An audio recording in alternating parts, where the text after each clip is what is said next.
Welcome to Empowerment Radio. I'm your host, Dr. Friedemann. Now, today I want to talk about summer because 4th of July in Seattle always is the kickoff date for summer before it's just not nice enough, not warm enough. May change now with the whole global warming, but what summer always means is also vacation time, going away, and just going into a whole different mindset. Have you ever noticed that when you are on vacation, you're kind of a different person? Maybe your kids like you more. Maybe your spouse is more in love again. Maybe you actually like yourself more.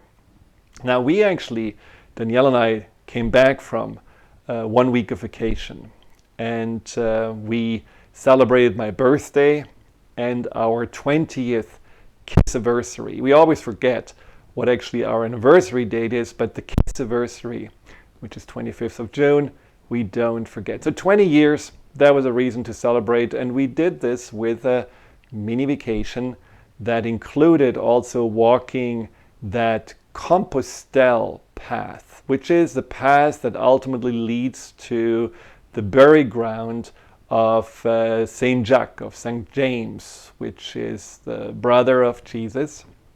And it's in northwestern Spain. So the whole trail, starting in France, takes about 1,500 kilometers, so about 950 miles.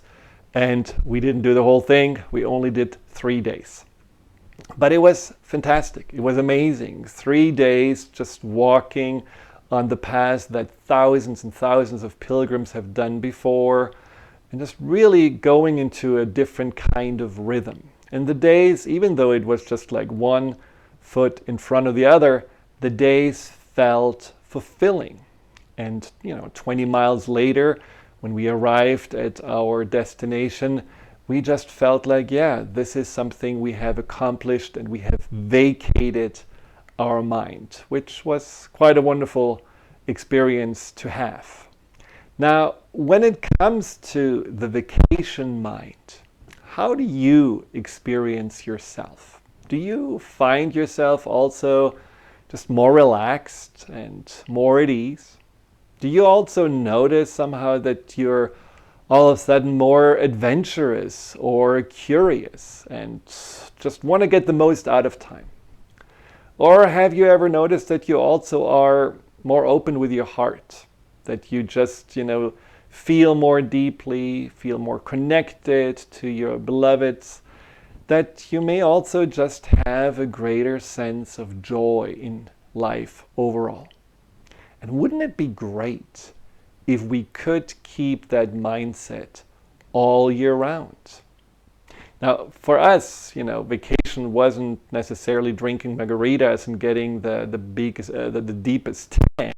For us, it was much more about, somehow getting the most out of this 1 week, and that also meant doing a lot of little adventures. So besides this walking on the path, we also went to a region in France which is called the Ardèche. It's like a valley with a river that goes through, and it's filled with amazing things that you can do, but also one thing we saw was a cave, which is a replica, but a cave that was found there with cave paintings. It's called Chauvet, the cave Chauvet, which was found somewhere in the 90s and has been closed to public and then made into a replica as a museum to be able to see what people 36,000 years were putting on the wall as graffiti, as a way to express themselves. And I have to say, the way they were painting at that time, I can't do it. I couldn't do it. And they did it pretty much in the dark, maybe with just a little fire by the side and with no brush or anything like this, with their hands and some charcoal. And it was amazing. It was absolutely beautiful. But these were also people that were wanting to express something, whether it was maybe for some spiritual reasons or some rituals, or maybe it was just because they felt, well, it's not all about just gathering and hunting and just surviving another day. it's actually more. Life is more. There is beauty, there is expression, there is creativity. And in that form, the vacation mind that has all of those things as a part of it may have existed already 36,000 years ago. Now, why do I talk about the vacation mind? Well, on Empowerment Radio and my work in general, I really want to help people to ultimately get the most out of life. Because life is short. We all know it. We don't want to think about it, but ultimately it is. It's really, when I think about my life, well, how many more summers do I have? Maybe 30, 35. And just, this realization makes you realize, well, every summer somehow counts, or every year definitely counts. But for most of us, life is something that seems to go endless in our mind, and we're not really paying attention to it. And I also believe that life is a journey. It's not a competition. It's not something that's about reaching certain goals or being all the time busy or getting to-do lists checked off. Life is also a journey. And we know the beginning, and we know there is an end. We don't know where it goes after that, but we know there is a stretch of time, and ultimately it's like a road trip. Now, most of us, including myself, for many years, are treating this road trip like, going through the Midwest, the plains of the Midwest in the heat of the summer in an old car without air conditioning. It's grueling, it's not fun, it's just you want to make it through another day, through another weekend, and just be done with it. And that's unfortunately where we go into this autopilot mode. We are not really enjoying the scenery, we are not enjoying the ride, we are not really engaged in our lives.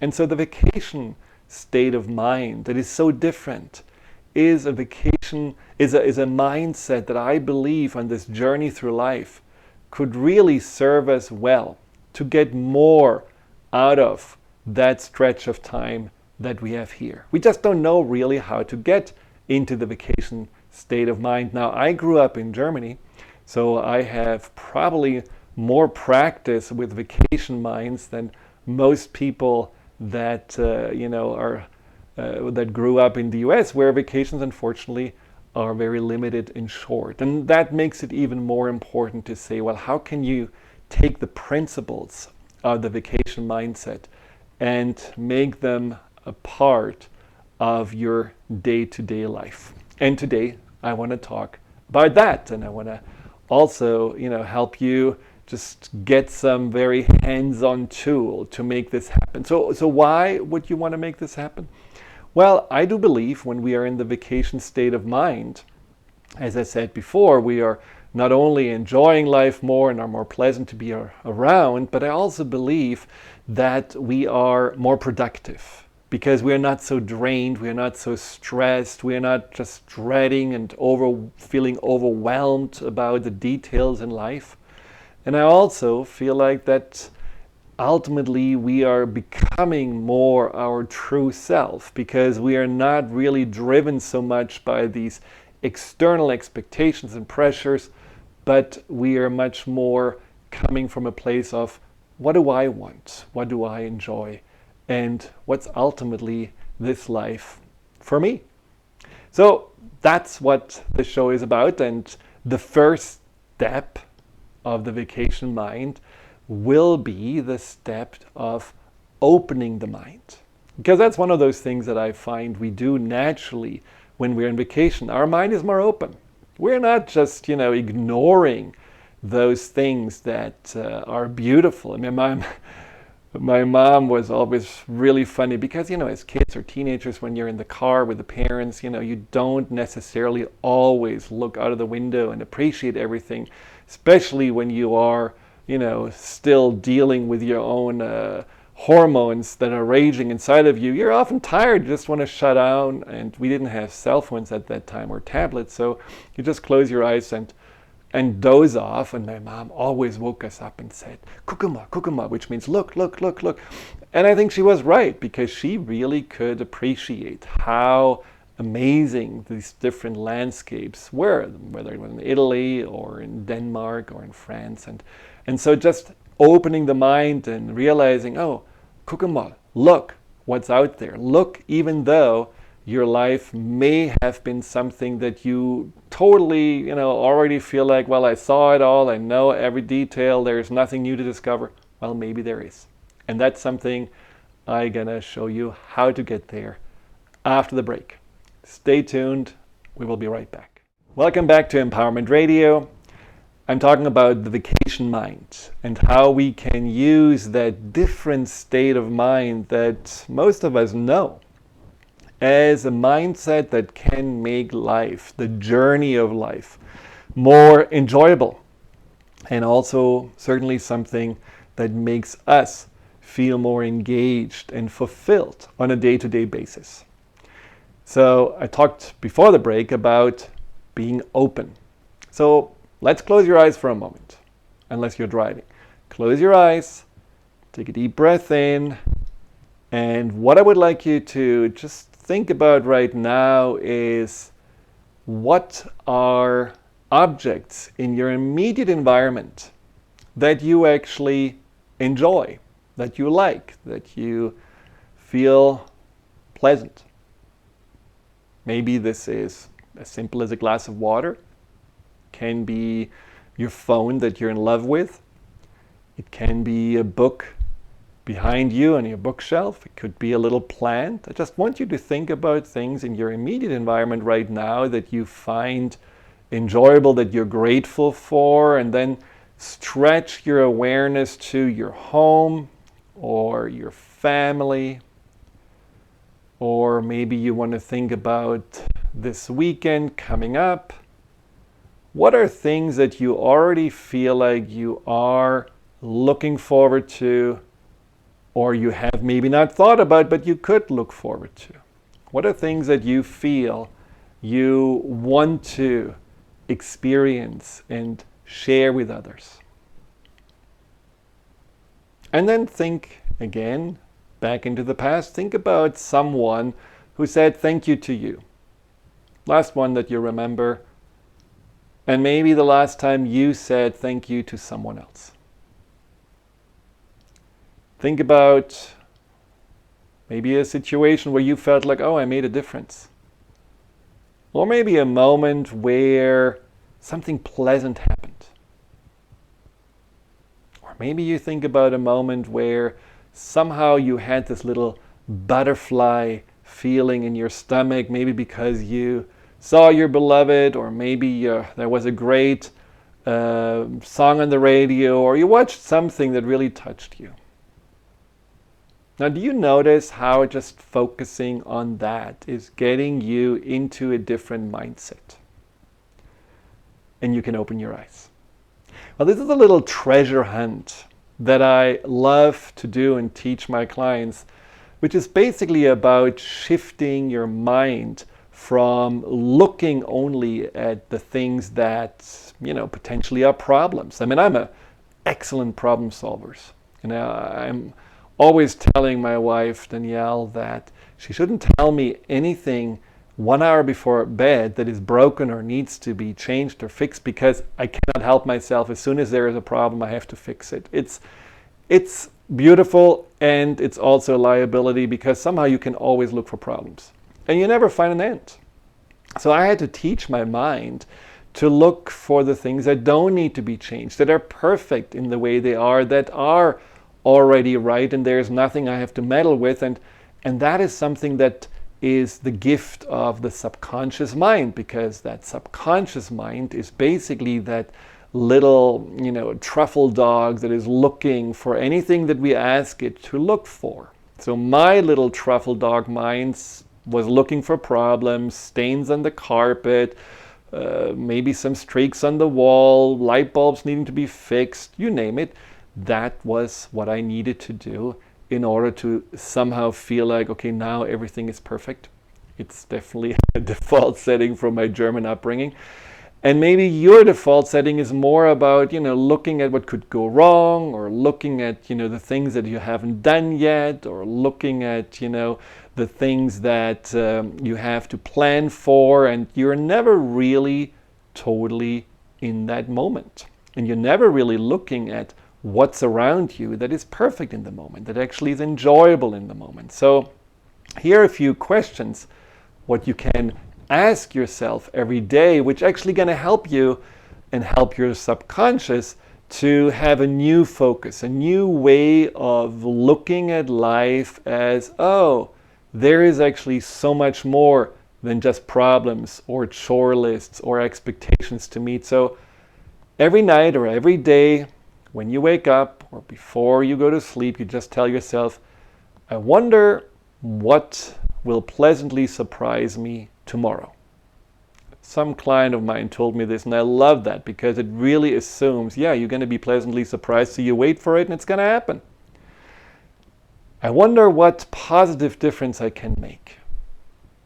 I wonder what beauty I will discover today.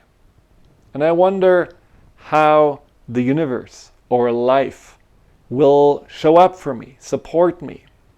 Maybe with playing the favorite song on the radio, or someone, that you just thought about calls you 5 minutes later, or you just feel like that, somehow there is this flow that you're in, this groove, this being in that zone that, just happens, sometimes randomly, but when it happens, you feel like, oh yeah, that is really something, that flow of well-being there is the universe showing up for me.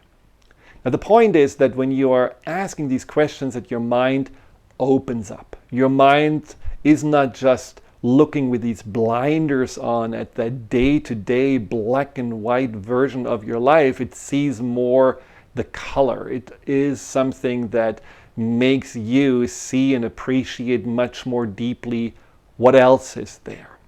My father was, someone I believe was a complete different person on vacation than at work. I mean, he was a great doctor. He did so many wonderful things for his patients, but he was also very stressed, and sometimes the stress showed up in anger.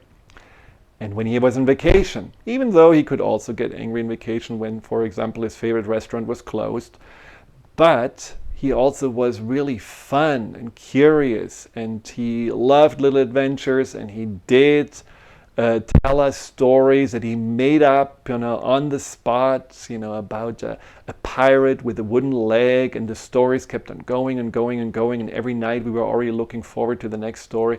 It was wonderful. It was great. And I wish he could have had that mindset every day. So think about also, with that openness of the mind, how you are wasting maybe some of this time during the day, how you are maybe not really spending enough time with your loved ones, how you are just assuming it's about really getting the food on the table and making the house look in order and getting the homework done, but not really anything more, because it's a bare minimum that you feel like you have energy for, you have time for, and maybe that's not totally true. Maybe there are things that you can say, I'm going to put this on the back burner, and I'm going to put fun and joy much more on the priority list. I'm going to make special moments where we connect as the intention of the day, and not just feeling like, well, the house is in tip-top shape. If someone would come in, no one could find any fault. We all do these things, and we just have to really say, is that really the best use of our time, or is there more that we can enjoy during our life? Now, another way to open the mind is a fabulous exercise. It comes from the Hawaiian huna. It's something I would love to teach you because it has so many layers to it. It's so many parts that it gives you as benefits. One of them is that your mind is more open and you're seeing a bigger perspective. Another one is that you are more disconnected from negative emotions and can also easily tap into positive emotions. It allows you to learn faster and easier. It's just great. Everyone should know it. Now, here it is. So what you do is basically widening your perception out of tunnel vision like this into more a perspective of the peripheral vision. That means like you're seeing, almost 180 degrees. So for that, you're going to have your fingers like this, like little goal posts. They're stretching up in the air, so you're literally holding up your hands. Your other fingers are curled in, only your index fingers are pointing to the ceiling, and you're looking through an opening of about 5 inches through those fingers. So these are your goal posts, and now you're looking at a dot on the wall, something that, maybe a foot or so above your horizontal line. So you have your fists up, index fingers up, looking through those index fingers at the dot on the wall. And then that's your starting point. Then you're moving your index finger out. That means that space between your fingers gets bigger and bigger and bigger. And you're still looking at that dot in front of you, but at the same time, you're also seeing in the periphery your fingers moving out. It's literally as if somehow a door, a window is opening to your mind. So it gets wider and wider, that spot on the wall. You still have in firm focus, but you also see the periphery just being more and more aware of what's out there next to you. You can even rub your fingers to involve your hearing as well. And you do this until your fingers disappear far out there in the periphery. And if you listen to this and you cannot really imagine it, just watch the video again on my YouTube channel, Dr. Friedemann Schaub, or on Facebook Live. And now bring it back to the point where you can just see your fingers right out there in the periphery. Stay like this. Set your intention. I'm going to have an open mind to see the fullness of life, to see the colors of life, to see what life has to offer me and what I can offer back to life. If you start this in the morning with that mindset, you will be surprised how many things you have not noticed, how many things you have not paid attention to in the course of a day. By the way, you can put your fingers down, you can focus back and look around now and see maybe that your whole environment has changed and looks a little bit different than before. When we come back, we'll talk more about how to stay in the vacation mind, how to be open, and other little tools and techniques you can use just to be more in that beautiful flow of ease and grace as you go through life.